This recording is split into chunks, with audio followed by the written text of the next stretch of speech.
Hello, আজকে আমি রান্না করব রবিবারের লাঞ্চে মাটন। তো আমি ফ্রাই প্যান বসিয়ে দিয়েছি। তো ফার্স্টে দিয়ে দিলাম সরষের তেল, তারপর এখন দিয়ে দিলাম তেজপাতা, এলাচ, দারচিনি অ্যান্ড গোটা জিরে। তো এটার ভিতরে আমি এখন দিয়ে দেবো প্রথমে পেঁয়াজ বাটা, আদা বাটা, কাঁচা লঙ্কা বাটা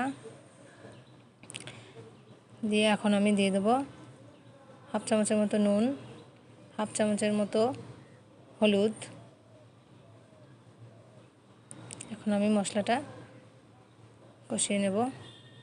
এদিকে আমি 4টে গোটা রসুন দিব। রসুনটা আমি ধুয়ে রেখেছি একটা বাটিতে, ধনে গুঁড়ো, জিরে গুঁড়ো রেখেছি, আর একটা রসুন অ্যান্ড কিছুটা পেঁয়াজ কুচি কুচি করে রেখেছি, ওটা দিয়ে দেবো। তো এখন আমি দিয়ে দিলাম একটু পেঁয়াজ আর অনেকটা রসুন কুচি কুচি করে রেখেছিলাম, সেটা দিয়ে দিলাম।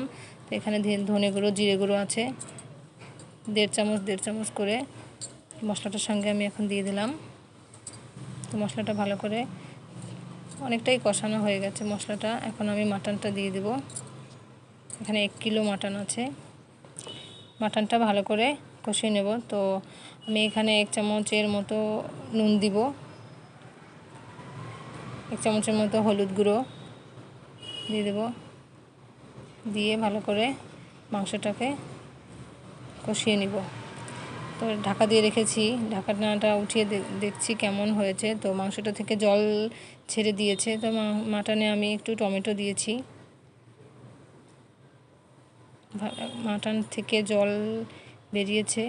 মাটনটার ভিতরে এখন আমি 4টে রসুন রেখেছিলাম ধুয়ে, 4টে রসুন দিয়ে দিলাম। তো ফ্রাই প্যানে 10 মিনিটের মতো কষানোর পরে আমি দিয়ে দেবো প্রেশার কুকারে। এদিকে আমি ডাল বসিয়েছিলাম, ডাল আমার হয়ে গেছে, ডালে আমি পেঁপে দিয়েছি। তো মাটনটা আমি ফ্রাই প্যান থেকে প্রেশার কুকারে দিব। প্রেশার কুকারে কিছু সময় কষিয়ে নিব। হ্যাঁ, প্রেশার কুকারে দিয়ে দিয়েছি। এখন আমি মাটনটাকে ভালো করে 5 মিনিট কষাবো প্রেশার কুকারে। আর ফ্রাই প্যানে গরম জল করে রেখেছি। তো ফ্রাই প্যানে গরম জলটা 1 বাটির মতো হয়েছে, ওটা আমি দিয়ে দিলাম। দিয়ে প্রেশার কুকারে ঢাকনিটা অফ করে দিব।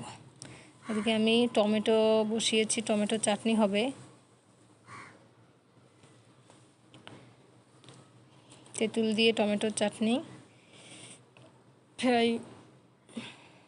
তো এখন আমার প্রেশার কুকারে সিটি উঠে গেছে, সিটি পড়ে গেছে।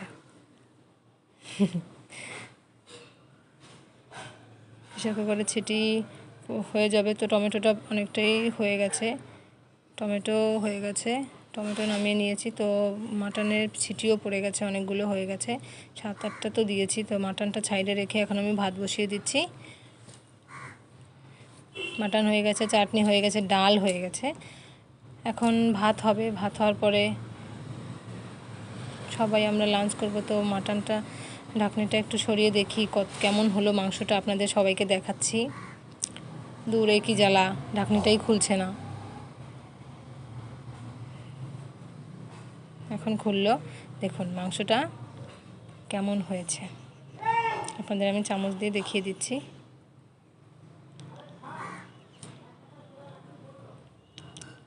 মাংসটা দেখতে খুব ভালো লাগছে। হ্যাঁ, মাটনটা দেখুন, মাটনটা দেখে মনে হচ্ছে খুব সফট হয়েছে। মাংসতে এখন আমি ভাতও পাশে ভাত হয়ে গেছে। তো এখন আমি দুপুরের লাঞ্চে হাজব্যান্ডকে খেতে দেব। ছিটি পড়ে গেছে ভাতেও, ফ্যানটা কেড়ে নিলাম। ব্যাস দেখুন আমি ভাতটা সাজিয়েছি, হাজব্যান্ড এখন লাঞ্চ করবে। ভালো